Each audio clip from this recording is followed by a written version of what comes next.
Fiancé Dominic marries Vanessa in order to inherit the company, and when he meets Vanessa formally, he calls his mistress Carmela and kisses her passionately. Dominic then reveals that she is only his wife on paper and that Carmela is his favorite. At the beginning, Dominic thought Vanessa was arrogant and hated her. However, with the contact after marriage, Dominic found that his wife Vanessa was sincere, kind and caring for the children in the orphanage. Such beautiful quality made Dominic look at Vanessa with new eyes and was deeply attracted to her. On the other hand, Carmela, the lover, is upset because Dominic first visited the injured orphans in the hospital, and her contempt for the orphans shows Dominic who Carmela is. Vanessa, on the other hand, went to the orphanage to comfort the orphans. Even though his feet hurt, this novel is about. He was carefree while hurting her, but later regretted it deeply and struggled to regain her love. Chapter 1. It's already 10 minutes past and I'm still all alone in the various suite where I'm supposed to meet Dominic Richards, my future husband. Apart from all the facts I've read about him in news articles, he's still a stranger to me. Other than that, we didn't speak at all. I did try to talk to him but he seemed to avoid me, and until this day I wonder why. This is the first time we've having a one-on-one conversation, and he's the one who texted me so we could meet up here. Despite urging me to be early, he's quite late and I'm starting to wonder if he'll actually show up. As I sit and wait, I can't stop looking around at all the luxury he and his family live in. Even this grand hotel belongs to his family. He's a business tycoon and billionaire. No matter how I look at it, I'm only doing this for my father because this is about to work in his favor. While I think about all the good things for my family that will come from this marriage, the door finally creaks open and Dominic walks in. He slows down for a moment as he looks down at his phone while texting, then puts it in the pocket of his pants. He's in a black tailored suit. He then continues to approach the round table without even looking at me, taking up so much space by swinging his arms arrogantly. Despite the arrogance from his body language, I still can't stop staring at him because he's so handsome. We might not know each other personally, but I can't deny how attractive he is. I expect him to speak first, but when he takes too long, I feel awkward, so I say something instead. Good evening, I give him a smile, trying my best to make Cessin genuine. Took you long enough, he replies arrogantly, his facial expression matching his attitude. Excuse me. I furrow my eyebrows, not expecting him to be so upfront with his arrogance. He leans back in his seat, tilts his head and says, "You should have greeted me the moment I walked in." Is he being serious right now? How condescending of him to treat me this way. All my life, I've never been one to back down, and I definitely don't plan on starting now. Which is why I attempt to say something and speak out against this unbelievable disrespect he's portraying towards me. Why would you expect me to greet Dash? Enough, let's get straight to the point. He cuts me off as he takes out his phone. Lean back in my seat with a scoff of pure disbelief. No matter how hard I try, I can't hide my disappointment. He said, "Let's get to the point, as you had a few weeks, which you already know, and one thing that will happen is that you'll adhere to my schedule at all times." He states firmly, his boxy jaw boring into mine as he leans forward across the table. "You will attend any events I deem necessary, whether you like it or not." Not only is his tone extremely condescending, it's also authoritative, but this is the time for me to seem intimidated. Because the truth is that he not, which is why I squeeze no shoulders and meet his glare head on. "Understood," I reply, my voice steady and showing no obvious signs of unwavering. This is our first private conversation and I refuse to let him see any sign of weakness in. "And I expect you to maintain a certain image in public no matter where we go," he continues, his tone still condescending. "As my wife, you're about to be a reflection of me, and I won't stand for any type of behavior that could tarnish my excellent reputation." I take a deep breath, clenching my fists under the table as I urge myself to stay composed. I just want to lash out at him. However, I can't. So much depends on this. As you wish. I'll do whatever's necessary to uphold your image, my tone once again firm. Despite the fueling rage inside of me, I know that I have to hold my tongue for the sake of my father's company. I already know that should I show any resistance to whatever he says, there's absolutely no doubt in the world that it'll only complicate things further. Though I'm agreeing to a marriage of convenience, I refuse to let his arrogance and condescending attitude break me. Play my part in this charade, all in the name of saving what matters the most to me. Marrying him is the only way to secure the financial stability my family desperately needs. I try to push aside my feelings and focus on the bigger picture. Before meeting him here, assumed that we were coming to know each other. But now I know that's all meaningless to hint. I already see our interactions void of any real emotion or connection. As I watch him speak further while he keeps typing on his phone, his words cut through me like a knife. I can't ignore the sinking feeling in my gut. He's such an asshole. I already mentioned how you'll attend any events that are necessary and maintain a certain public image. While that has been discussed, there's something important I additionally want to talk about. Do you know about the orphanage and children's hospital I established years ago? Those children are precious to me, so even if you don't care, act like you do when the cameras are rolling. His tone is actually threatening, and I wonder how an arrogant asshole like him cares so deeply about children in need. That's the only thing I can appreciate about him right now. He then grabs my attention again when he changes the topic. Just so you know, you weren't my first choice. I'm doing this because of my father. He won't let me take over the company as long as I'm not married, and it has to be you. I press my teeth against my tongue to stay calm. Right now, I wonder how I'm going to spend the rest of my life with Dominic, who sees me as nothing more than a pawn in his game of power and control. No matter how I feel right now, I once again remind myself that this is for the greater good. I'll do whatever it takes to save my father's company, even if it means sacrificing my own happiness in the process. This isn't the love story I want. In a perfect setup, it should be a marriage filled with love and happiness, not just a cold contract. But no matter how much I already don't like him, I'll tolerate his arrogance and coldness. I'll become the perfect wife, even if it means giving up my own dreams.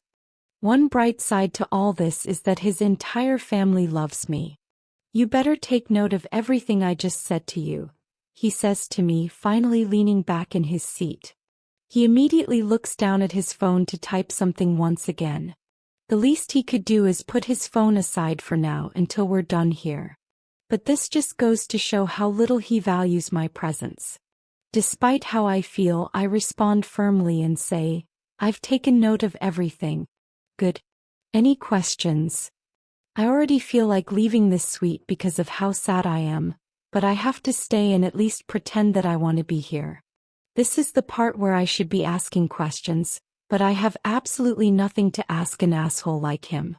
I don't have anything to ask. I shake my head. I do have something to ask. Are you a virgin? His question catches me off guard and my eyes widen a little. He doesn't break eye contact and that arrogance never fades. I quickly compose myself to respond. Yes, I am. As soon as I give him my response, he raises his eyebrows. And you'll stay a virgin. I don't ever plan on touching you, he says to me. Fine by me. But just look at you. He strokes his chin as he looks at me from across the table, then composes himself at the sound of the door opening. Time for you to meet Carmela. Who's Carmela? I'm completely lost. Her. He gestures to the door behind him and I still don't understand. Once the door opens, in walks a tall girl with a perfect figure, her long and wavy blonde hair only adding to her glamorous body-hugging dress and high heels. Though I'm mostly focused on her, I glance at him a few times and he keeps staring at me intently. What's going on in his head? I look away and focus on Carmela again. I still don't know who she is and I'm hoping he makes things clear for me soon. When she's close enough to the table, I'm in for a shock when he grabs her by the waist, leans forward so she can arch her back, and then they break into a steamy kiss right in my presence. Vanessa POV. Surprise, my heart is even racing so hard I can feel it.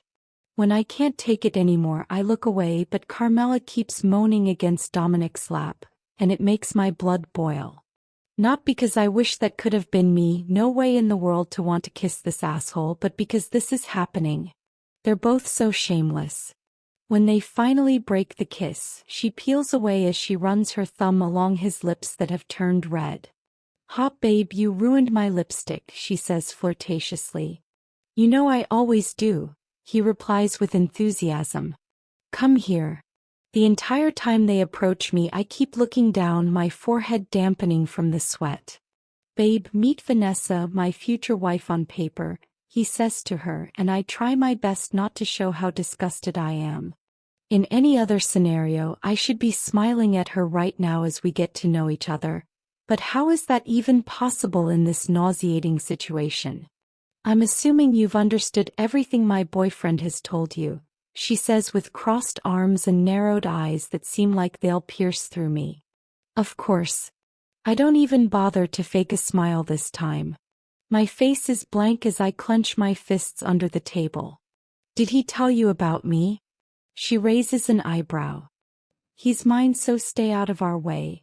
She purses her lips and pokes out her hip. "I should be the one getting married to my boyfriend, not you." "Babe, come on, we talked about this." He stands behind her and wraps his arms around her gently. "I just hate that it's not me." She pouts. "That doesn't change anything and you know it." He kisses her on the cheek. "Did you hear that? In private he's mine." She smirks at me. I can't help but smile at the situation, and it's not because I'm amused in any way. I just don't want to stay here any longer. I've seen enough of them. I'll be leaving now. I sigh deeply as I rise to my feet, clutching my purse after picking it up from the table. "I didn't say you could leave," he says to me harshly, and his gaze is threatening. "But I thought we discussed everything." I shrug, wondering why else he still wants to keep me there. Just so I can watch the two of them? Absolutely not. "Not quite everything has been discussed," he says. "You and my babe need to discuss your friendship." Carmela rolls her eyes at me. "My befriend benefit I want, but with you in the picture things will have to be a little different." Is that all? I ask, wondering what ridiculous thing I hear next. "No, that's not all," she scoffs, flipping her hair with an attitude. "Ladies, I leave you to it." "I have a board meeting," he says, forming her around and kissing her on the lips. Once again I look away but look back at them just because I'm so much in disbelief. While he kisses her, he opens his eyes and looks over at me, then quickly closes his eyes again. Why the hell did he do that? Just to make sure I was watching? He's unbelievable. They kiss longer than they should and I lightly shake my head. This is unbearable and I just can't awkwardly keep standing this close to them. I clutch my purse so hard that I realize I might break something. Finally, they pull away from each other's lips and she giggles again as she cleans his mouth. Then he wraps his arms around her as they head out together. He's leaving but doesn't even bother to personally bid farewell to me. As soon as I'm alone, I so badly want to hang my forehead against the table just to block out how much I've experienced in less than 20 minutes. This is not fair and I know it. It was already bad enough that this is nothing but a cold contract to him, but having to pretend to be friends with his girlfriend? And why didn't he marry her instead of me? He already mentioned that I was Mr. Richards' choice for him, but why not Carmela? He seems pretty wealthy to me. Even though I'm curious as to why it's me and not her, I know this benefits my father's company. This is the solution to all our problems. While I'm thinking that way, I feel my phone vibrate inside my purse. As I take it out while sitting back down in my chair, my hand is a little shaky from my rage, all because of how I've been disrespected and disregarded by Dominic. As soon as I look down at the screen, I realize my father sent me a message. When I open it, I read the message while imagining the gentle tone of his voice. He's a soft-spoken man. He's hoping everything is going well between me and Dominic as we get to know each other. If only I could tell him how awful it's been, but that doesn't matter. He's really holding on to the hope that this is it for us. And I'm making it happen for him. Just when I think Carmela's not coming back, I get up so I can leave and won't have to deal with her. But the door creaks open and she walks back in, confidently strutting towards me.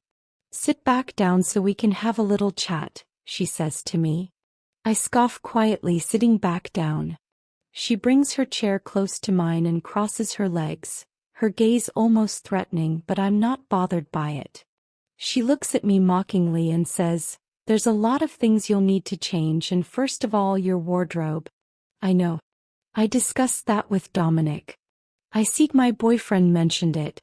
How petty of her to rub it in my face. But I'm not bothered by it.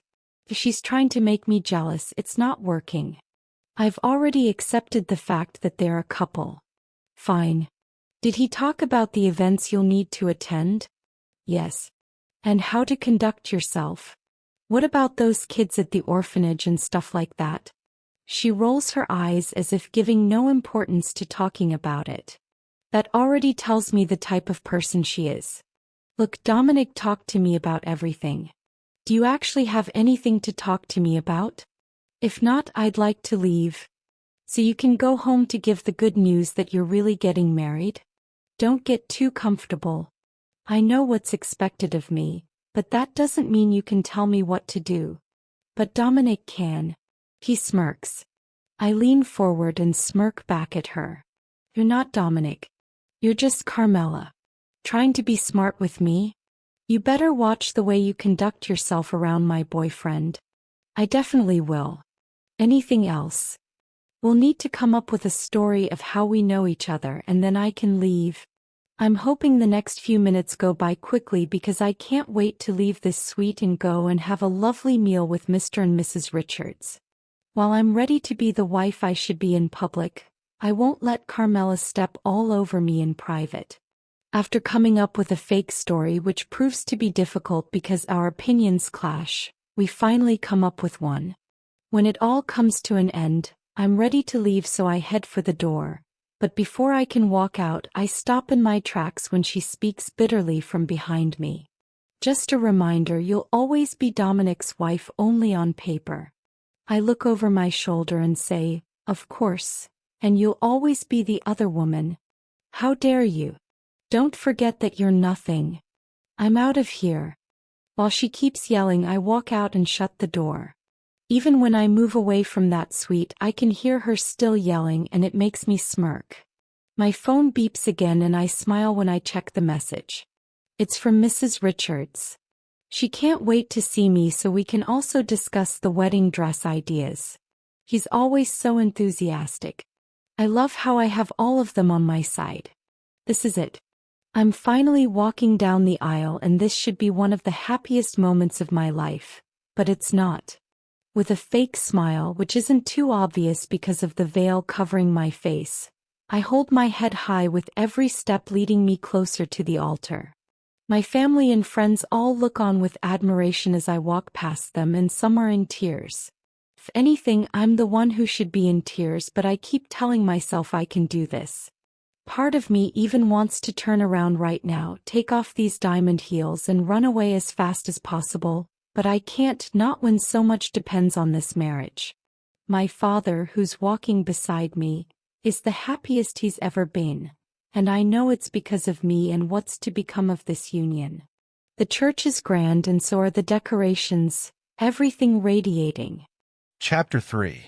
Dominic's point of view. I'm finally married, just like my father wanted. It was the only way I'd be able to take over the company. How unfair. As the firstborn son, it's my right to take over.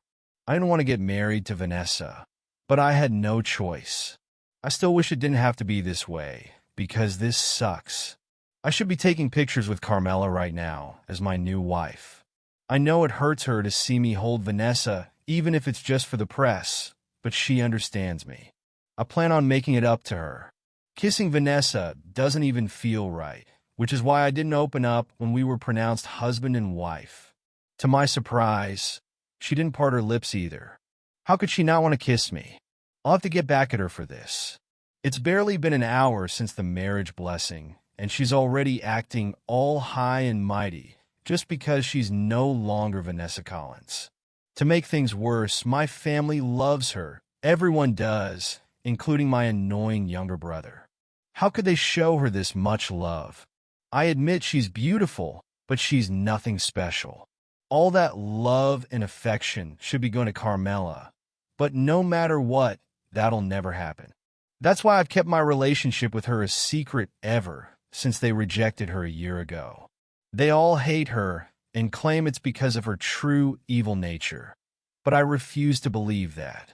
The only reason they hate her, according to me, is because she's a divorced woman. She's suffered so much, and even when I tell them that, they don't care. Fine. I gave them their daughter-in-law, and now I can have my company. As upsetting as this day has been so far, the only thing that's made me happy is the good news from the children's hospital. One of the little girls in critical condition had a successful operation and will make a full recovery. The moment I spot Vanessa and Carmela hugging it out, Frank, my best friend, throws his arm over my shoulder. Watching your wife and girlfriend embrace each other? He mockingly says to me, "Shut up before someone hears you." I cautiously look around, hoping no one is close enough. Frank is the only one who knows the truth, and he's trustworthy. Even after Vanessa and Carmela break the hug, they're still smiling. But I know Carmela was putting Vanessa in her place. She's just my wife on paper. When it's time to leave the church, I get in the same car with Vanessa, and I see my babe standing there alone as the sun sets. She's waving at me just like everyone else. I wish I could make Vanessa ride in a different car, so Carmela could be next to me, but it's not possible for now. It puts me at ease that even if my family doesn't like Carmela, which was clearly obvious when taking the wedding pictures, she'll comfortably make it to the next venue. I bought her a brand new car she could add to her already existing collection. As I continue thinking about her, I keep staring outside the window. I don't even want to look at Vanessa or talk to her, but I have to when I remember something. What did you and Carmela talk about when hugging each other? Nothing that concerns you, she says bluntly. I scoff as I look at her. Compared to the first time we spoke one-on-one in that suite, her boldness has reached new heights. But I won't tolerate this kind of hers any longer. How dare you speak to me that way? I'm your husband. She doesn't even look at me as she gently taps her face. That still doesn't stop me from warning her. I'm going to have to deal with you and make sure you know your place. No need. I already know my place. I give up. I won't get into this with her. She's acting all high and mighty because she knows I need her too. My phone beeps, and that makes me feel better when I read the message, and it's from Carmela. She says she's envious that I'll be dancing with Vanessa very soon, but other than that, I'll be dancing with her for a long time. As we get closer to the reception, it's time for me to lay some ground rules. Listen here. Once again, we're putting on a show and the press will be there. So smile and act like you love me. The same goes for you. The band starts playing our first dance song, and I lead Vanessa to the dance floor. My mouth hurts from faking this smile as she does the same. I can't wait to go to sleep. It's been such a long day, she says, still smiling lovingly. She's obviously grinning at the thought of King her when we go on our honeymoon. It's time for me to remind her about the rules. Just so you know, I'm not touching you, I bluntly say to her. I don't remember saying I wanted you to touch me. I said I can't wait to go to sleep. Know the difference? I know the difference. Seems like you don't. She scoffs, loosening the grip on our intertwined fingers. That's my cue to let go as well, and everyone gives a round of applause. As everyone joins us on the dance floor, we exchange dancing partners, and I end up with my mother. You're so handsome, my son. Mom, stop, I chuckle. I'm so proud of you. I know you've said it so many times. Please take good care of my precious daughter-in-law. She's spoken so highly of you and how you've taken care of her. Really? I'm surprised. Don't ever hurt her, because if you hurt that sweet child and she comes crying to me, Mom, stop. She wraps her hands around me and we both chuckle. After everyone dances for a while, my father calls me over and he's standing with Mr. Collins, my father-in-law. They both congratulate me once again, and I have to once again pretend to care. They go on to talk about how radiant Vanessa looks on the dance floor, and I have to pretend to care while I watch her. She's been such a great actress. At the same time, I steal glances at Carmela, who's dancing with a stranger, and I hate that I can't stop then. My father then grabs my attention when he mentions that he's still surprised Vanessa and Carmela are friends. Before he can begin insulting Carmela, I excuse myself so I can have a chat with my brother. I'm not standing for this bullshit. We're finally at our honeymoon destination. I rented out a whole island owned by a friend. It's beautiful here, and I can't wait to see Carmela. I made arrangements for her to come here earlier, so she could arrive before me. The driver carries a box upstairs for Vanessa, and though I pretend I don't know what's inside, I do. I heard her talking to her best friend earlier, who gave it to her as a gift. It's a box filled with lingerie. She might have been acting all rough on the dance floor when she said she didn't want me to touch her, but that box says otherwise. I've already thought about how I'm going to reject her tonight, and the thought of it fills me with anticipation. The whole time she walks ahead of me, she doesn't even look back. She's focused on talking to the maid, so she can guide her to a room she can sleep in. She emphasizes the sleeping part, and I internally scoff. What a hypocrite. She's just dying for me to touch her, especially because she's a virgin, which still surprises me, because she can get any man she wants to fuck her, just not me. After going up the stairs, the maid I assigned to look after Carmela leads me to the bedroom where she is, and the best is that Vanessa goes in the direction of the other hallway. When I get to the door of my bedroom, the maid excuses herself, and I lick my lips as I think about who's waiting for me inside. As soon as I step inside and close the door, Carmela's on the bed, her silky robe hiding what's underneath. I can finally have you all to myself, she says, getting off the bed and dropping the robe to the floor. Her lingerie looks asterisk on her, and it excites me. As soon as I'm close enough, I roughly bring her closer for a kiss, one which I fully enjoy, unlike what happened with Vanessa. When she comes to mind, I remember the lingerie box she has with her and the fact she'll be waiting for me dressed in one of those pieces. The thought of rejecting her excites me so much that I need to go there and check on her. It'll be my chance to get back at her. Chapter 4. Vanessa's point of view.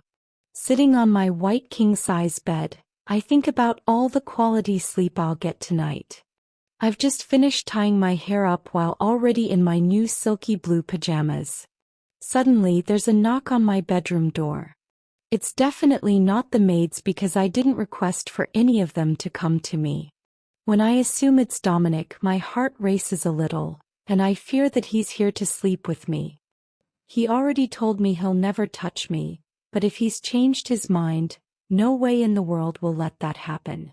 Pulling myself together, I get off the bed, my bare feet stepping on the plush gray carpet as I walk over to the door to open it. I'm really hoping this isn't what I think it is. As soon as I open the door and see him, our eyes don't even meet. While he looks at me from head to toe with furrowed eyebrows, I spot the red lipstick marks around his mouth. His clothes and hair are also a little messy. I guess he just couldn't wait to asterisk Carmela. He should be with her right now, not here with me. When he doesn't speak for a while and just observes my outfit as if unimpressed by it, I narrow my eyes at him. What's going on in his head? What is it?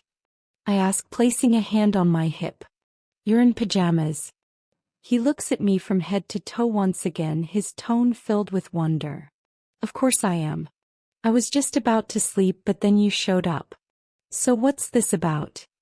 His expression changes to a glare, which matches with his tone that sounds like a warning. First of all, he begins, Carmela's in my bedroom, so don't dare come over there unless I say otherwise. I'm not even surprised. In fact, I'm relieved. It seems his mind is only focused on her. And what's the second thing? I asked, tilting my head to the side. I also came to make sure you were really in this bedroom, he says. In case I need to find you so we can fake appearances. He has a point, and because of that I just give him a nod. You'll find me here whenever I'm needed. Anything else? I yawn. He scoffs as he looks away. This is fucking unbelievable, he says quietly. What is? Nothing. I'm out of here. Finally, I say with enthusiasm, my lips curved into a fake smile. Aren't you being a little too high and mighty? And aren't you being a bit too flashy with what you and Carmela were just doing? That's none of your business, and good night. I cut him halfway and shut the door. I don't even stand in the same spot to hear his footsteps retreat. I just want to get back on the bouncy bed, so I stretch myself as head back to it and get comfortable. I get under the covers and reach for my phone on the table when it beeps. I've been receiving so many notifications today. As I scroll through the received texts, I open my father's message. Dad, congratulations, my precious child. If only your mother could see how beautiful you look today and just how beautiful you've become. I'm certain she gave you her blessings from heaven. May you always be happy and safe. His words are so touching that as I put my phone back on the table, I sigh deeply with a hand on my chest. I know this wedding had nothing to do with love, but I still wish my mother was present. Thinking about her absence makes me a little sad, but I feel better when I think about my mother-in-law. She's already taking good care of me just like a mother would. Dominic's point of view. As I make my way through the long hallway, I can't stop clenching my fists at the thought of Vanessa slamming the door in my face. How dare she do such a thing? Has becoming the daughter-in-law of the Richards family already gotten to her head? And how the hell wasn't she in that lingerie from the box? Did she really not plan for me to asterisk her tonight? No matter how I think about it, I can't seem to find the answers to my questions. It even takes me a while to return to my bedroom, so I slowly wander the hallways on both sides and stop several times to rest my back against the wall for what seems to be over 10 minutes. When I finally return to my bedroom, Carmela's on the bed, laying on her side and propping herself on her elbow. But I'm not as excited as before. So, did you put that bitch in her place? She giggles mischievously, anticipating my response, but I only manage to grunt as I sit down on the bed. I face the wall, greatly bothered by Vanessa's unwillingness to look sexy for me on our wedding night despite my plan to only reject her and break her heart. Who does she think she is? I feel the bed sink closer to my spot, and I know Carmela's getting closer, but I don't even look back at her. Her hands finally land on my shoulders, then toward the center of my chest as she whispers in my ear. Tell me, did that bitch cry and beg you to spend the night with her? With a grunt, I get off the bed and ruffle my hair, but she follows me. Not now, I say to her, holding on her wrists so she can stop touching me. She continues unbuttoning my shirt, and I try to block out what happened with Vanessa, but it doesn't leave my mind. I said, not now. I step away from her, and she scoffs. What the hell's gotten into you? Fine. She storms off to the bathroom and slams the door shut and locks it. Once I'm alone, I don't feel the need to go after her right away. Not when I'm frustrated that things didn't go my way with Vanessa. As a distraction, I reach for my phone and scroll. There are so many articles about Vanessa being the one to steal my heart that I scoff loudly. What a joke. She'll never be able to steal my heart. Carmela already did. As soon as I think about her, I realize I was a little harsh on her. Though I didn't get back at Vanessa this time for her attitude, I still have more time to do that. And it's because we're married. She's not going anywhere. Shutting her out of my mind, I approach the bathroom door, twist the doorknob and push, but it's locked from inside. She's upset with me, as she should be. Babe, open the door. Ugh, go away. Don't be like that. I even have a luxurious gift for you. I smirk. As soon as I say that, she quickly opens the door and jumps on me, wrapping her arms around my neck. Where's my gift, and what is it? Chapter 5. Dominic's point of view. For a moment, I'm certain my ears are only deceiving me, so I get closer and rest the side of my face right against Vanessa's bedroom door. When I hear her loud and clear, my lips curve into a smirk of satisfaction. She's definitely crying, and it feels great to see her miserable. I guess I got back at her after all. She must have come to my bedroom and heard Carmela moaning. What a hypocrite! Acting like she didn't want me, yet hearing me in the other room hurt her that much. I actually want to stand right here longer and listen to her drown in her misery while alone in that bed. But I decide to leave. I've heard more than enough to feel that I've settled a score with her. She may not have worn the lingerie for me in preparation for our wedding night, but her being all alone finally got to her, because she'll never be Carmela. As I walk away, I chuckle softly. There's been so many times when Vanessa acted like she was all that. It was because she knew I couldn't get rid of her and needed her just to please my parents. Now that she's with me, this is just the beginning of her misery. I wonder if I'll point out tomorrow that I heard her cry. Maybe I shouldn't. It'll be too humiliating, but on second thought, that's exactly what I want to do to her. Give her nothing but humiliation whenever I feel like she deserves it.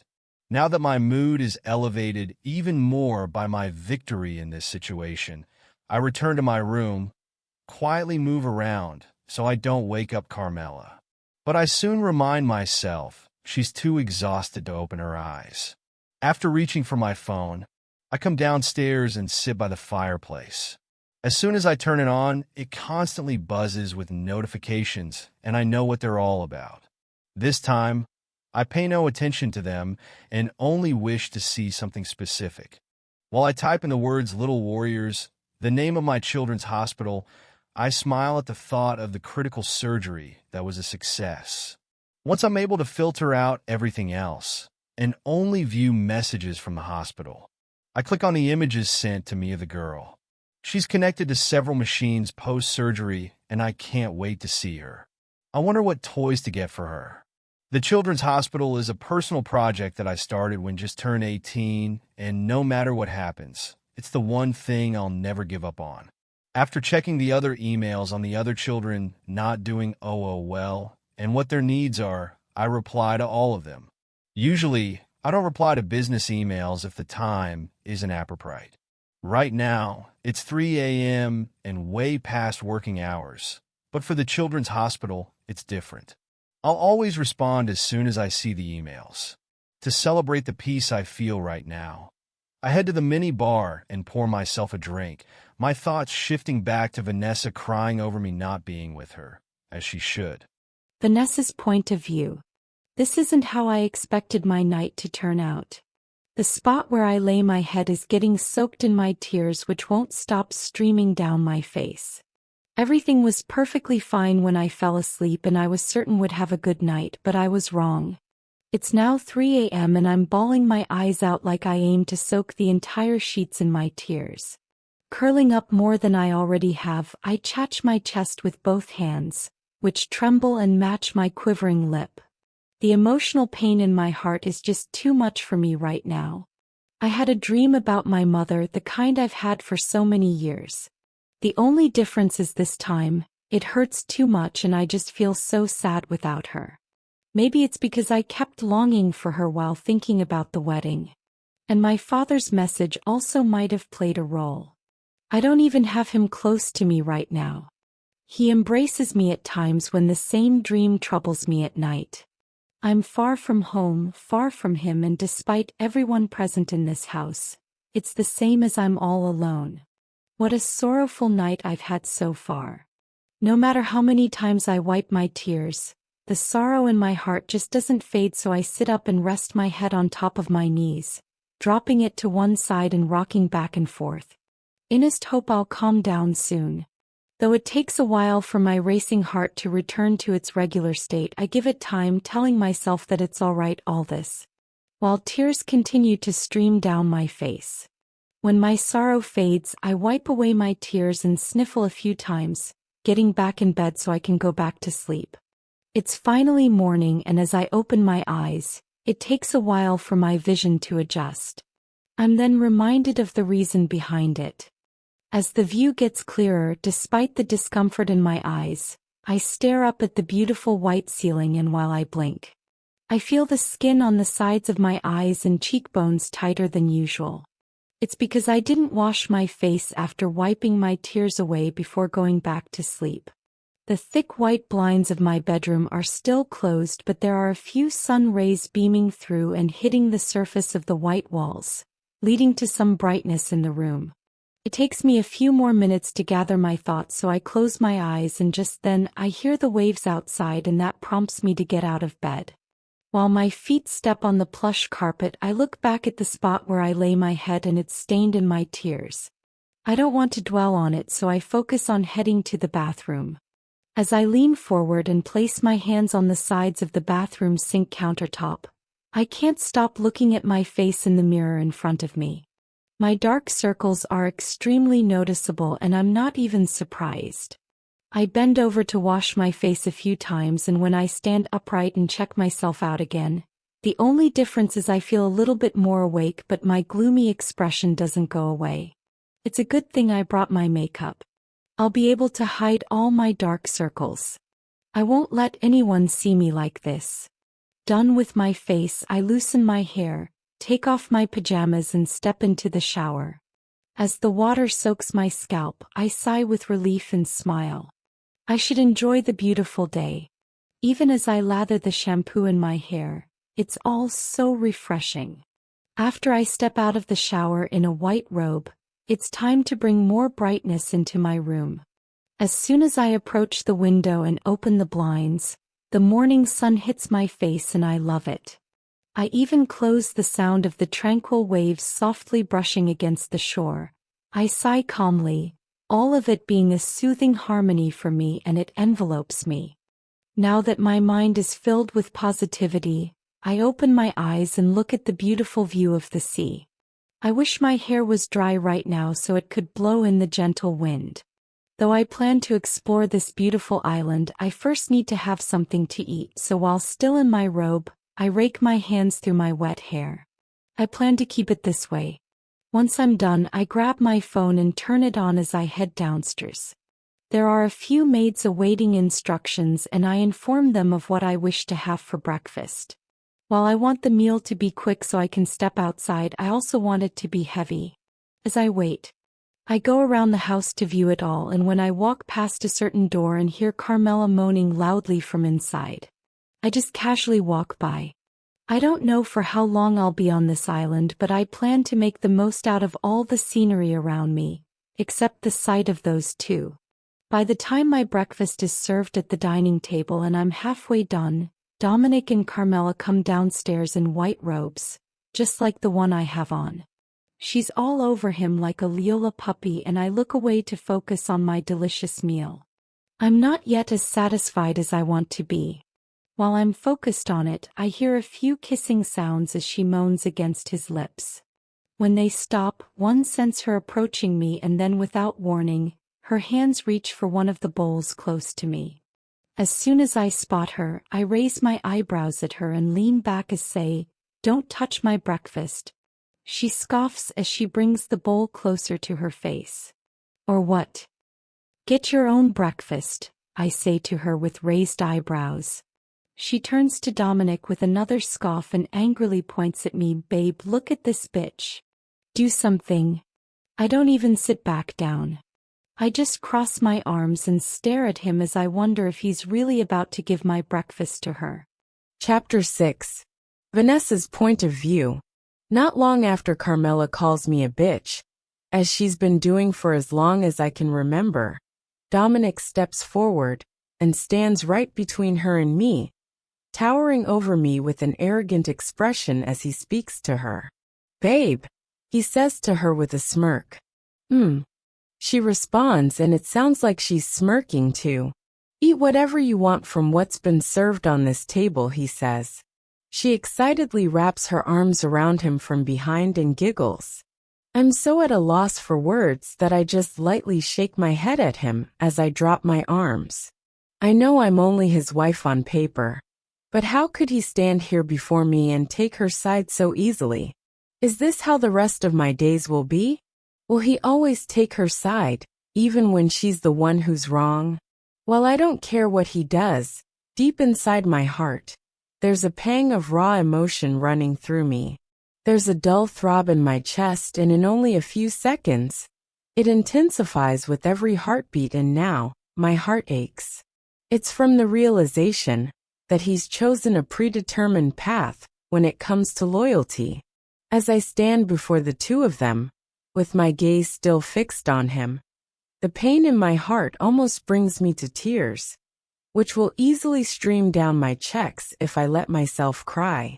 I'm so hurt that even my hands tremble as I feel a sense of isolation. But I quickly hide my hands behind my back and ball them into fists to contain my trembling. I never expected him to be my unwavering support in private, but this is just too much and so unfair. Though I want to look away from him and take a step back, my feet are glued in place, just like my gaze on him. The expression on his face is almost as if he's daring me to do something about him, giving my breakfast to her. As much as I would love to lash out, I choose not to do so.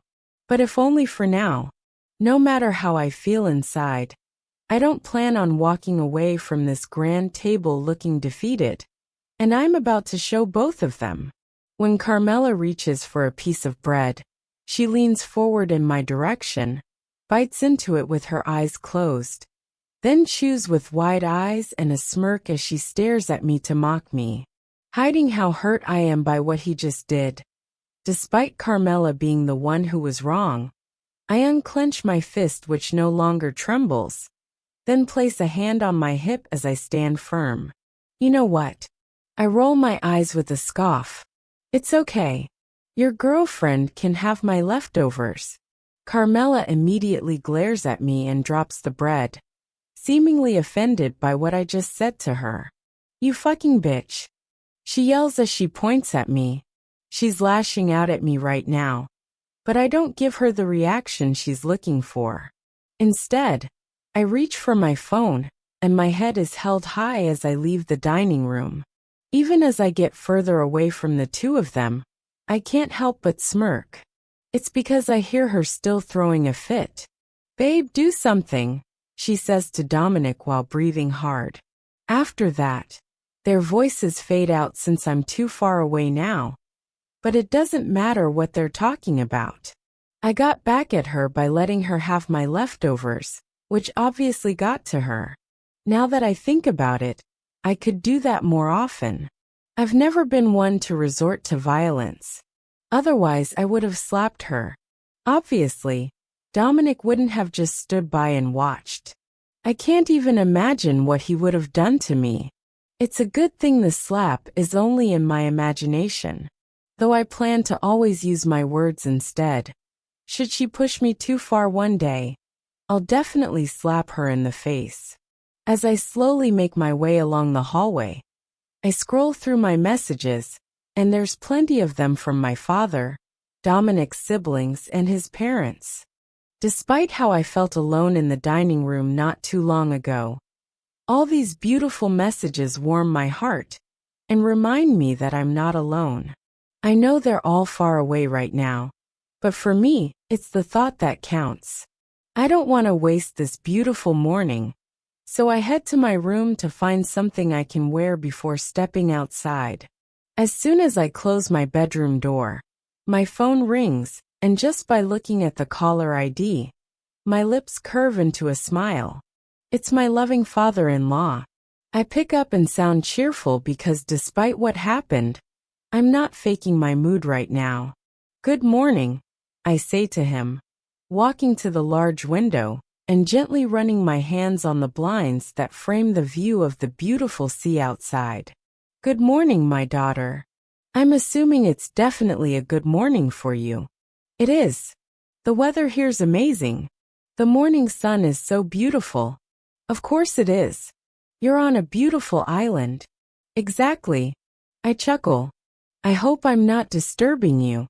Not at all. Is my son with you? He's in the living room. I see. I know I should wait, because you only began enjoying your honeymoon. But I couldn't keep this to myself. What is it? He sounds so enthusiastic that my heart races a little. I'm yet to give you your wedding gift. I place a hand on my chest. You don't have to. Don't be silly. Of course I do. You'll get it once you return. My wife has one for you too. He's so soft-spoken and kind, just like my father. And his affection for me right now warms my heart even more. Hello. Are you there? He asks. Yes, I'm right here. I blink a few times to come back to reality. I didn't realize I just zoned out for a few seconds. What happened? Is everything all right? His tone is now laced with worry. Everything's fine. I assure him. Though I've already mentioned that to him. Something else comes to mind. On second thought, something's wrong. I sound troubled. What is it? Tell me, my dear. Dominic's POV. It's been close to 5 minutes now, and Carmela won't stop pacing right in front of me and screaming. Sometimes I don't know what to do with her. Who the hell does that bitch think she is? She yells, ruffling her hair with narrowed eyes directed at the dining table. I'm so tired and unamused that I just watch her. When she finally stops in her tracks and pushes her hair back with a sigh, I assume that's the end. Are you done? I ask. No. I'm so mad right now. I just want to slap her in the face. Why didn't you do anything about it? I sigh, getting annoyed by her attitude. You wanted her breakfast, and I gave that to you. But they were leftovers. They weren't before she said it. What else do you want? Stop acting like a child. But babe. Enough, I say to her as I leave the dining room. I don't want to deal with this anymore. Maybe it's because despite the misery I set up for Vanessa by taking away her breakfast, she managed to flip the situation. I scoff as I think about her calling it leftovers before she left. As I slowly walk up the grand stairs, I remember what happened around 3 a.m. when I was at her bedroom door. She can act tough all she wants. I know she cried over me last night. I even expected to see her eyes with dark circles this morning. However, it didn't seem to be the case when I stood that close to her face. She must have decided to cover it up so no one would know she cried a lot. The only thing I noticed at the dining table was her hair. It was darker. It's probably because it was wet. It was also my first time seeing her hair in its wet state. Despite that specific detail coming to mind, I drift back to her misery last night. She might try to act like nothing happened, but unfortunately for her, I know the truth and plan to use it to my advantage. I'll definitely crush her when I feel the need. As I think of when I'll do it, I receive a good morning text from my father-in-law. As I read it, I imagine the tone of his voice. He's such a soft-spoken man. Just when I'm about to reply, my phone suddenly rings, and this time, it's my father. He's obviously not calling to talk about business. Time to sound enthusiastic, like I'm having the best time of my life with my fucking wife. I clear my throat as I lean against the wall in the hallway. Good morning, Father. It's obviously such a good morning for me. I can tell. He chuckles. Good morning, son. I hope I didn't call you while you were in the middle of something on your computer. Not at all? Good, because that would be absolutely wrong. You're on your honeymoon. Work can wait. I'm just here to spend time with my wife. That's what I want to hear. I just spoke to her, and though she assured me everything was all right, I couldn't help but worry. Before I can respond, I fear that Vanessa's exposed the reality of our relationship to my father. However, I shouldn't admit to anything until I find out the truth. What did she say? I feel my heart racing hard as I anticipate my father's response. She said, "You have a rat problem over there." I furrow my eyebrows. What? A rat problem? Yes. She even mentioned that the rat ate the leftovers. Chapter 7. Dominic's point of view. The moment my father mentions a rat eating the leftovers, I turn around to face the wall as I clench my other fist, close my eyes, and almost punch the wall, but end up pressing my fist against it to contain my anger. I know exactly what Vanessa meant when she said it like that. How dare she go that far and insult my babe? Composing myself since my father's still on the line, and I wouldn't want him to suspect a thing, I relax my fist, turn around, and lean against the wall again. I don't know where she got that from, I say while shaking my head. There are no rats here. Are you just trying to get out of this? He sounds like he's in disbelief. How is it that you're on a beautiful island with rats in the house? I don't want my daughter-in-law in such an environment running with rats. It's not what you think. Is that supposed to make me worry less? You paid a huge sum of money to your friend to be on that island, and now this happens? Being the kind-hearted person Vanessa is, I know she's trying not to make a big deal out of it, but I don't like it. You know what? Leave that island. I'll pay for wherever it is she wants to go. Father, slow down. Everything's all right. She's in good hands. Will you protect her from those? It takes me a moment to respond. Vanessa's clearly causing trouble for me on purpose. I can't believe I'm even having this conversation with my father. As I wonder what I can do, I quickly come up with something to ease his worries. You're getting all worked up for nothing. I saw no rats here, and she didn't mention anything to me. Everything's fine. You're obviously trying to cover this up, but son, I'm warning you right now. You better make sure she's well taken care of. That's exactly what I'm doing. You're clearly not doing a good job with that rat problem. I rub my temples while shaking my head. This is ridiculous, and I can't even say that to him. Father, you know how much I care about my wife, and I'll do anything to make sure she's safe. Don't worry. I'll handle this. Excellent.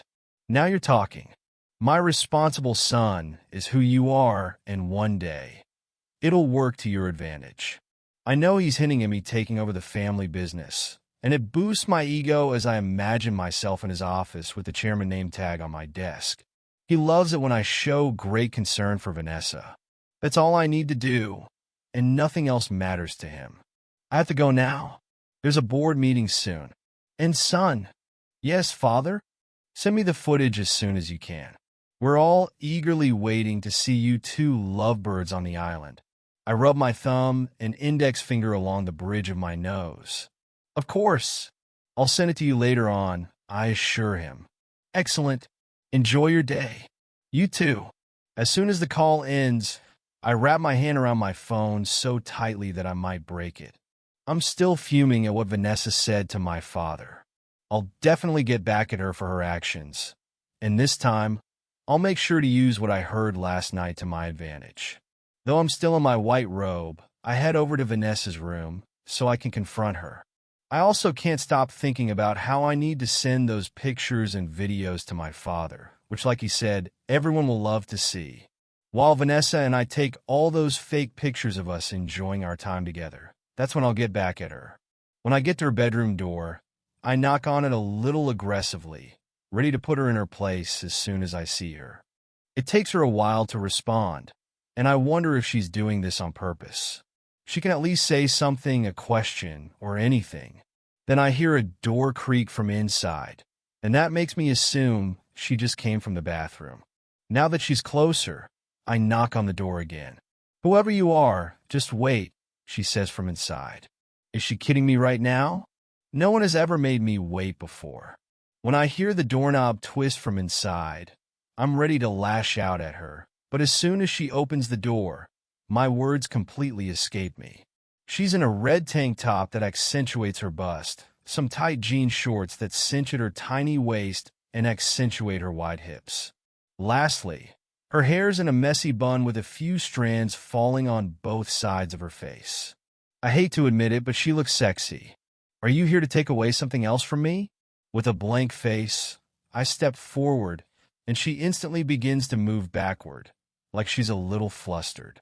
For as long as she keeps moving backward, I say nothing to her, and she gets more flustered as our eyes lock. It's only when she's against the wall that I stop moving. Only an inch separates us. What the hell were you trying to accomplish by saying that to my father? I tilt my head.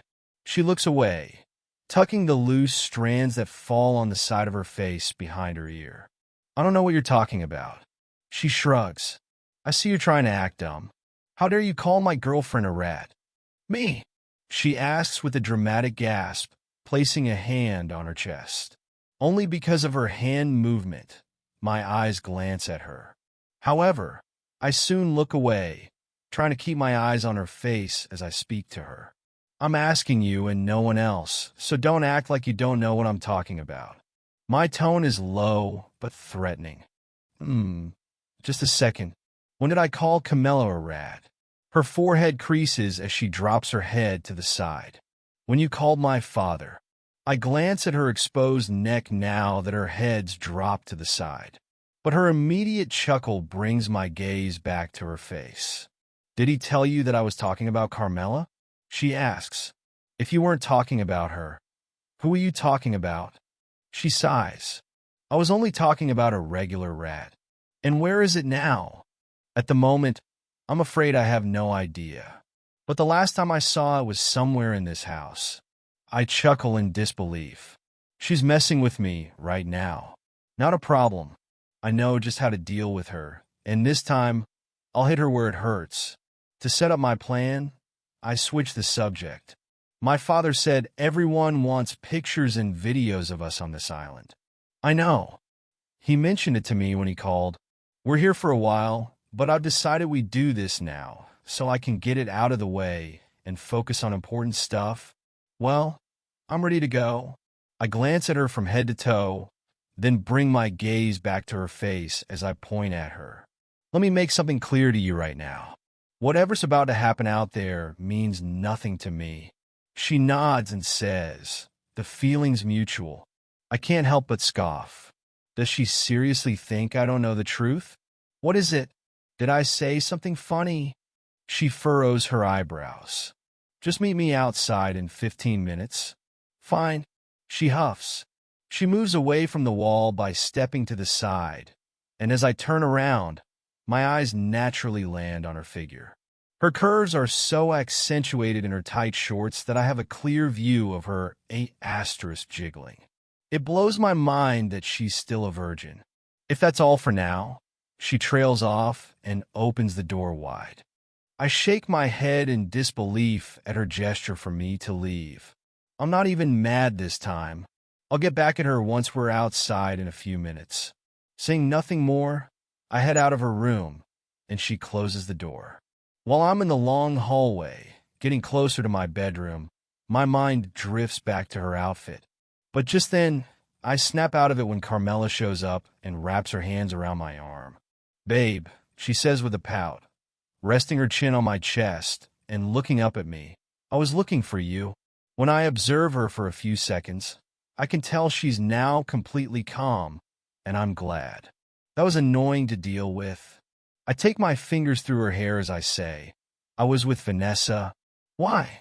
She narrows her eyes at me as she slightly moves back, so my fingers are no longer in contact with her hair. There's something I need to tell you.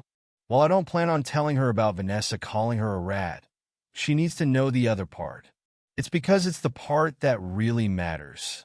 Don't freak out, because if you do, I'm not talking to you for the rest of the whole day. My tone and expression make it clear that I'm warning her. I can take it. I promise I won't get mad again. She hugs me tightly. It sucks when you're upset with me. So what is it? It's time for Vanessa and I to act like a married couple. Chapter 8. Dominic's POV. As soon as I mention that Vanessa and I need to act like a married couple, Carmela instantly drops her hands from my body and takes a step back. Seriously? That's what you wanted to tell me? Here we go again. I can tell she's about to throw a fit. I don't ever bother to remind her about my warning that I wouldn't speak to her if she did. As I wait in silence, she paces right in front of me, her shoulders rising and falling rapidly as her face turns red with rage. I know it's coming, but I still wait for her to do it before I can walk away. In an unexpected turn of events, she only exhales deeply and crosses her arms. Do you seriously have to be with that bitch? She's trying to compose herself, but the color of her face gives it away that she's still fuming. Even so, that's good enough for me not to walk away and leave her to lash out alone in the hallway. I take a few steps forward, and she steps back, as if not wanting me to touch her. But once her back hits the wall, I wrap my arms around her waist. You know, it's absolutely necessary for me to do this with Vanessa. Our parents want to see us together. I don't. She rapidly shakes her head in disapproval. Me neither, but you know this needs to happen. She sighs heavily and wraps her arms around my neck. You know what sucks the most? While we're on this island, I can only have you all to myself when we're alone in our bedroom. When it's daytime, I can't even be seen with you outside. You know what'll happen to me should the paparazzi helicopter show up here? Imagine they see you instead of Vanessa. Right now, everyone knows this island belongs to me and Vanessa. This time, you're going to have to let it be. She pouts again, as if thinking for a few seconds. Babe, I'm the one who's supposed to be your wife. I know. How I would have loved for that to happen as well. You know how many times I've said this to you? It's supposed to be me and you on our honeymoon.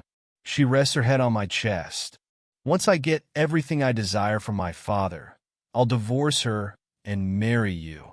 I know you will. She looks up. There's no way you'll spend the rest of your life with that bitch. I nod as I gently kiss her forehead. Though I'm surprised, I'm glad that this went better than expected. I strongly believe it's only because she knew I'd give her no attention, and I meant it. You know what? I look down at her as I rake my fingers through her hair. What? Her lips curve into a smile, anticipating what I'm about to say. Once we leave this island, you and I will be able to spend time together. She huffs and doesn't seem too excited about it, her smile fading. But you know it's going to be different, she says.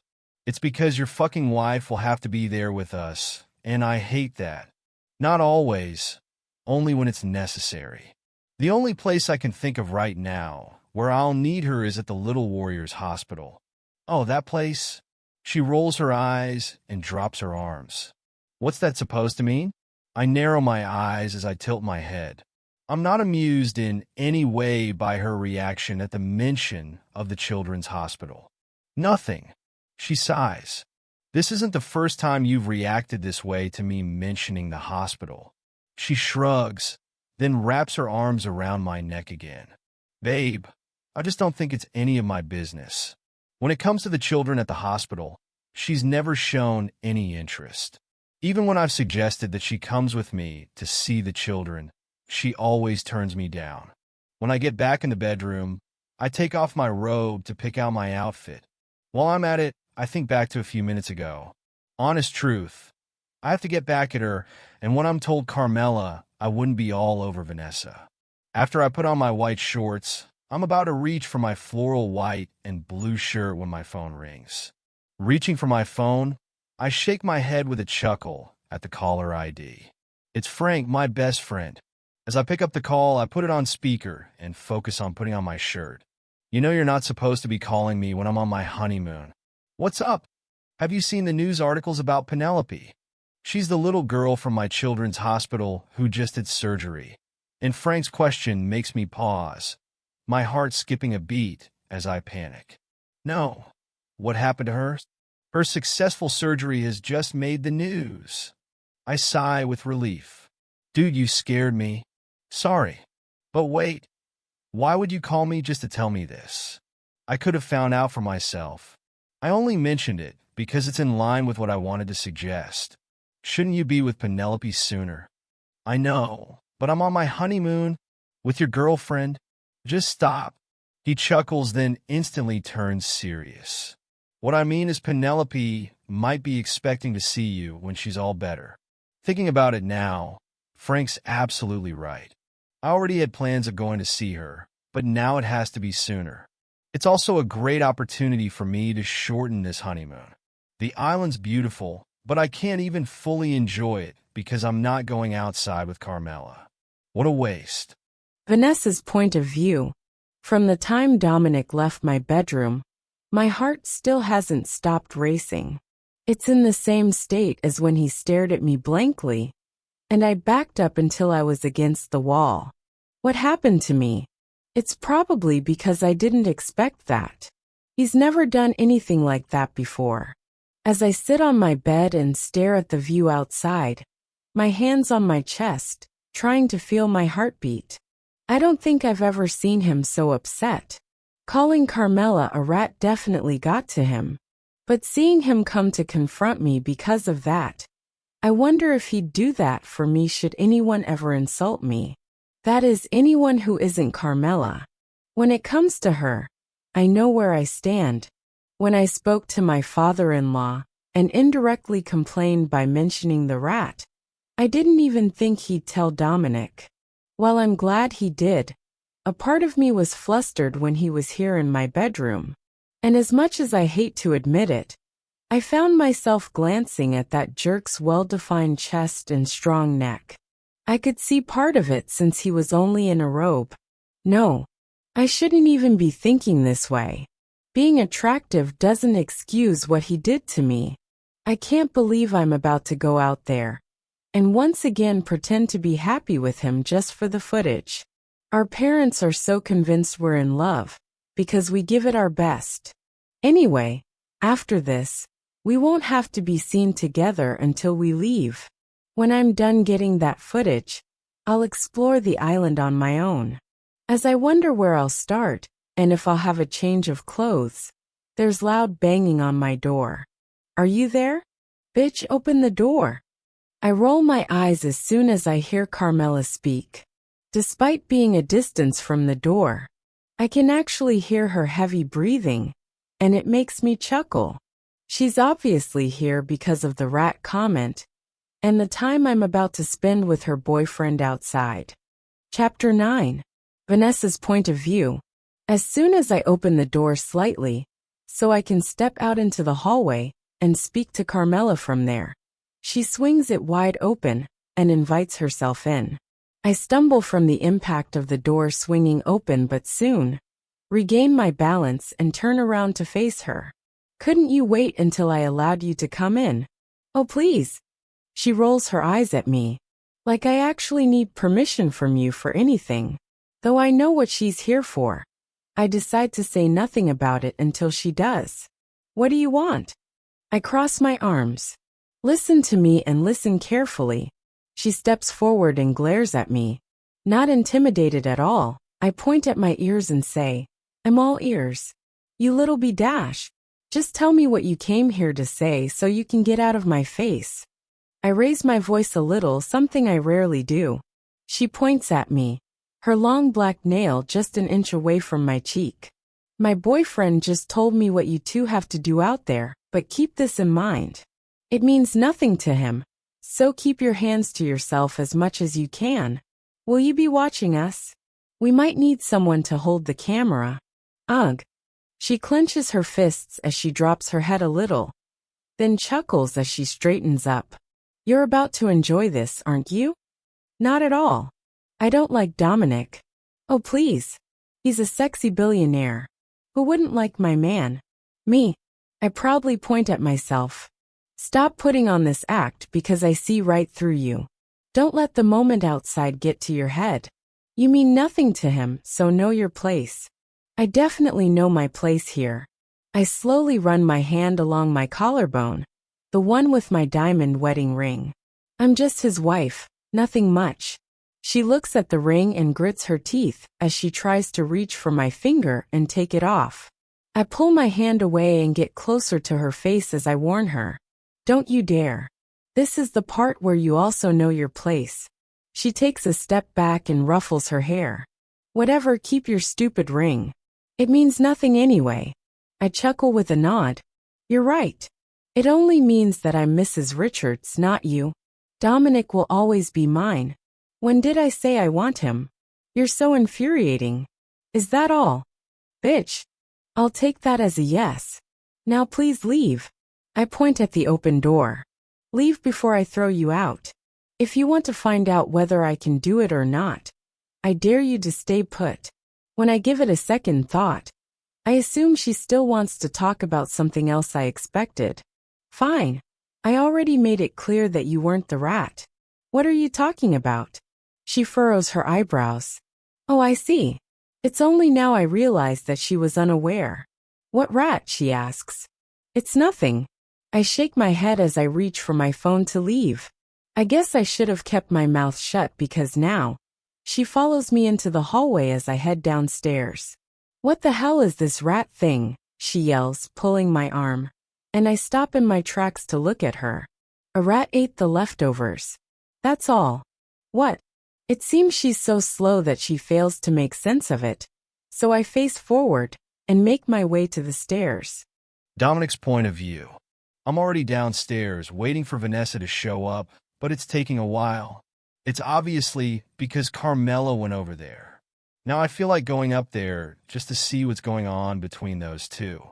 But just when I begin to go up the stairs, Vanessa makes her way down, and seeing her from that angle makes me stop in my tracks. Not long after I just stare at her, I hear Carmela screaming from behind. Don't just walk away from me. What rat? At Carmela's question, I close my eyes and shake my head. I planned not to tell her about this. However, Vanessa brought it up. It was obviously to get on her nerves. I should have instructed her to keep her mouth shut. As Vanessa walks past me, she doesn't even bother to look at me. Just when I turn my head so I can look at her go down the stairs, the pulling force from Carmela makes me look up at her instead. Babe, that bitch said something about a rat eating the leftovers, and that it wasn't me. What does that mean? Though I'm surprised, I blankly stare at her for a few seconds. While she's beautiful and sexy, she's not the brightest person in the world. In this case, I'm guessing it's for the best. Now I want to get back at Vanessa even more. And this is the morbid part. I gently stroke Carmela's cheek with the back of my hand and say, it's nothing. She's just messing with you. But she said that. Babe, just let it go. Okay. She sighs heavily as she nods. Fine. Hurry up and come back to me. I'll definitely be back soon. I kiss her on the lips, then head down the stairs. I reach for the camera and equipment, then head for the door.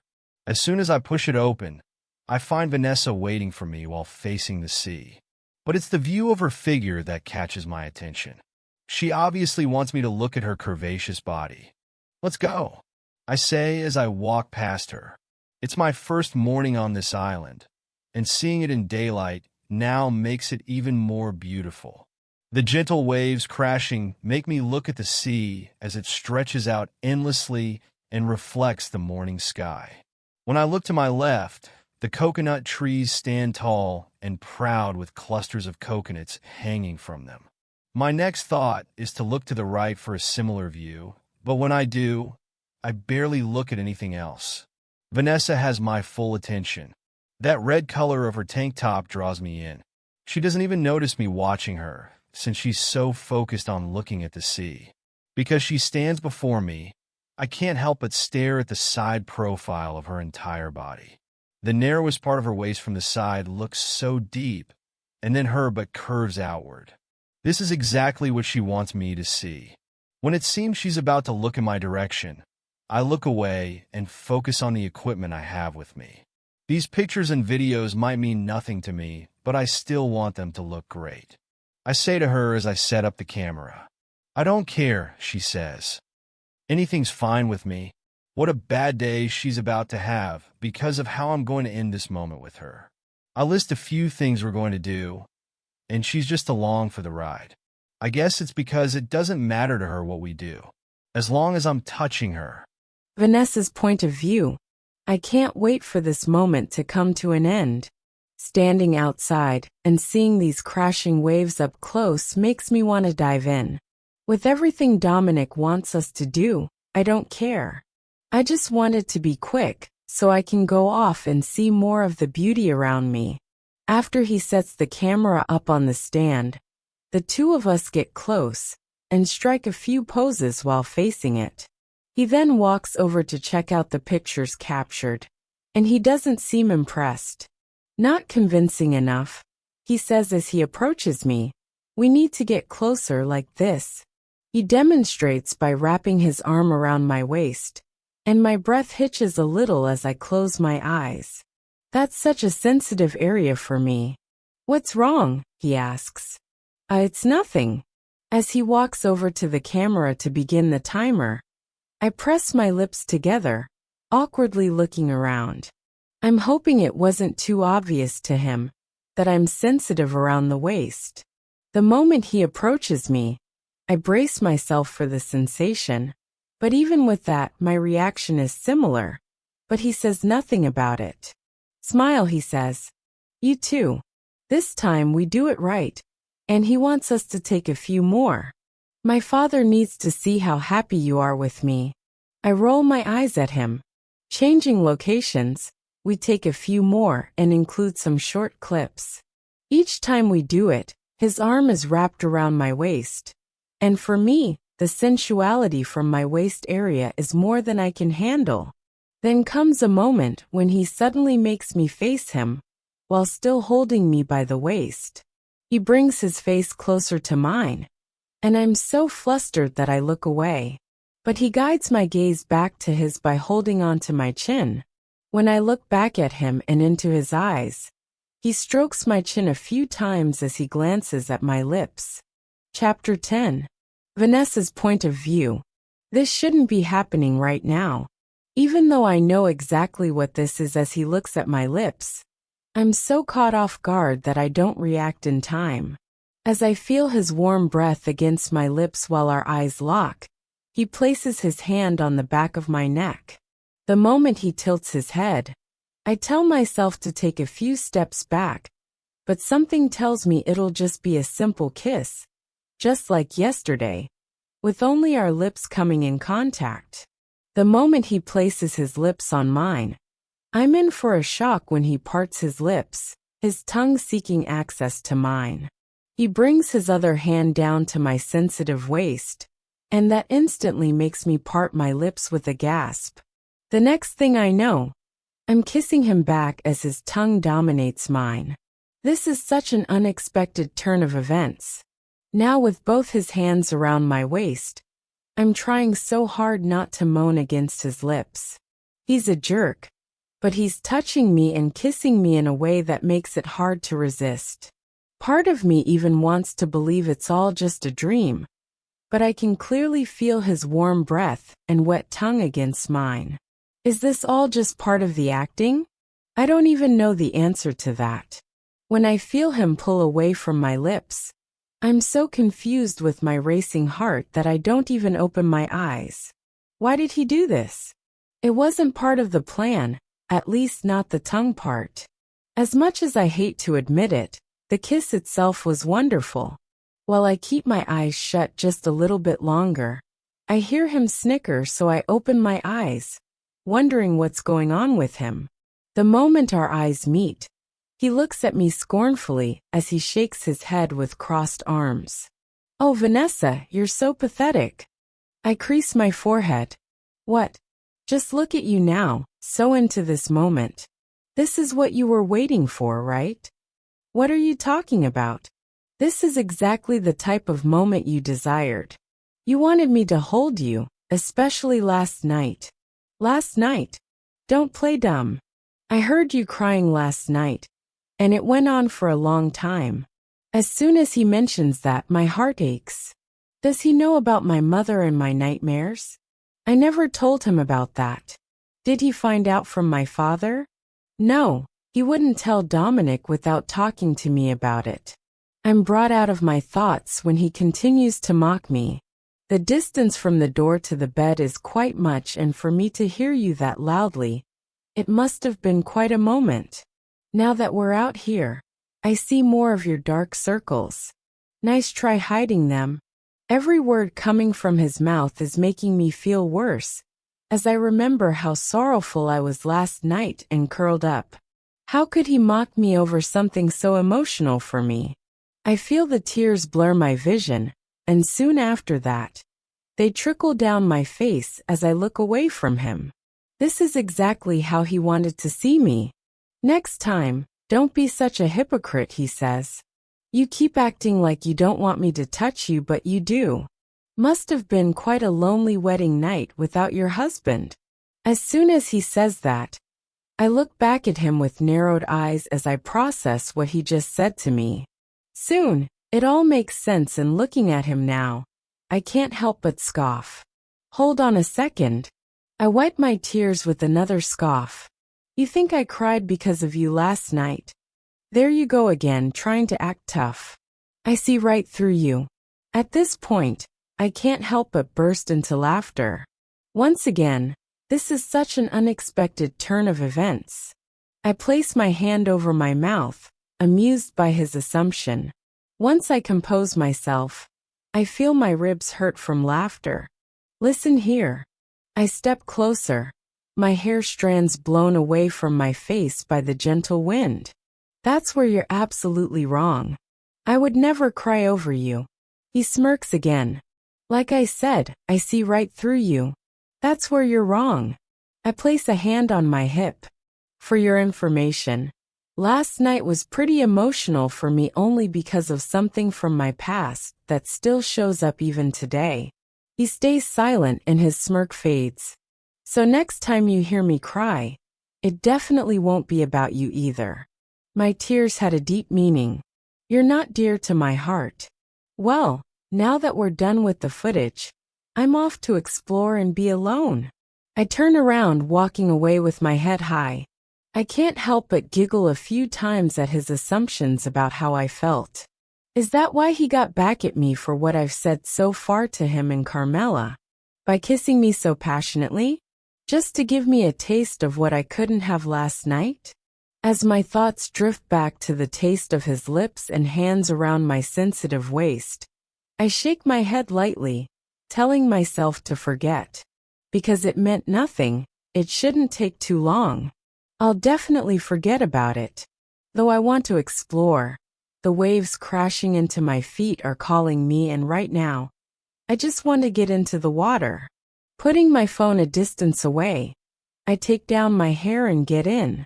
This is so refreshing. What an interesting morning I've had so far. Dominic's point of view.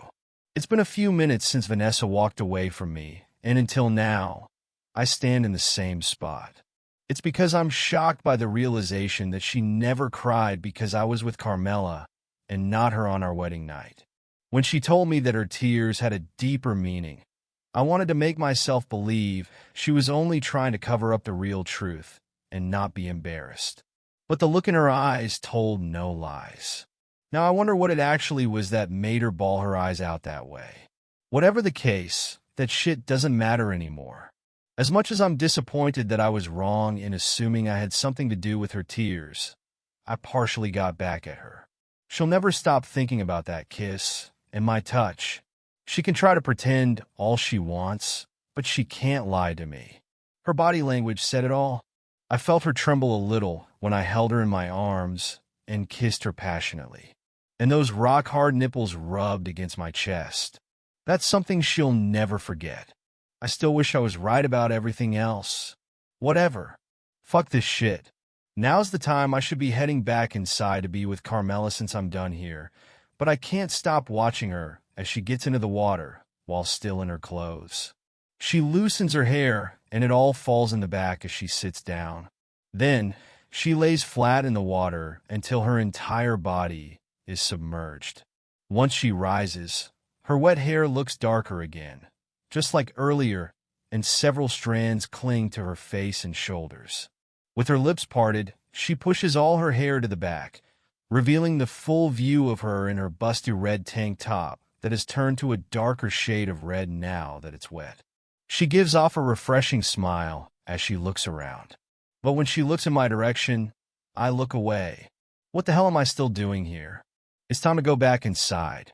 While she continues to look at me, her smile is gone. She's actually glaring at me. As I keep my eyes on her, I glance at the stand as I disassemble it, and the camera drops to the ground. "Babes," Carmela's voice echoes as she calls out to me from the entrance of the house. Wanting to leave the shore anyway, I hold the stand with one arm and pick up the camera. When I bring it to my face, it's recording my feet. Without giving it much thought, I save and shut it down. I'll edit the footage later. It's a good thing, Vanessa, and I don't have to do this again. As I approach the house, Carmela has her arms crossed and lips pursed. Give me the camera. She holds out her hand. For what? I'm a little irritated. She drops her hand awkwardly. Oh, I'm just curious about the footage. That's all. You'll see it later when it's edited. But I want to see it now. I said later, now drop it. Babe, what's wrong with you? She gets closer and touches my face. It's nothing. I move my face away and head inside. I don't know what's gotten into me just now. Everything was just fine a few seconds ago. Maybe deep down, I'm still upset that Vanessa wasn't actually bawling her eyes out because of me. As much as I want to edit the footage now, it's too soon to look at the moments that led up to the realization that it was never because of me. So when I get to my bedroom, I put everything aside and slump back in my seat. I need a distraction. And where's Carmela? She didn't follow behind me. I hope she's not out there with Vanessa. As soon as she comes to mind, I raise my head. She now has a thing for trying to hurt me. But why does it matter? It's not like she'll describe the type of kiss it was. Just in case I'm wrong, it's best to keep things under control, at least for now. She might mention the kiss. Quickly, I reach for my phone and call Vanessa. It takes her a while to pick up, and I remember that she left her phone further from the shore. I just need to tell her to keep her mouth shut. When she picks up, I'm about to speak first, but furrow my eyebrows at what I hear next. Babe,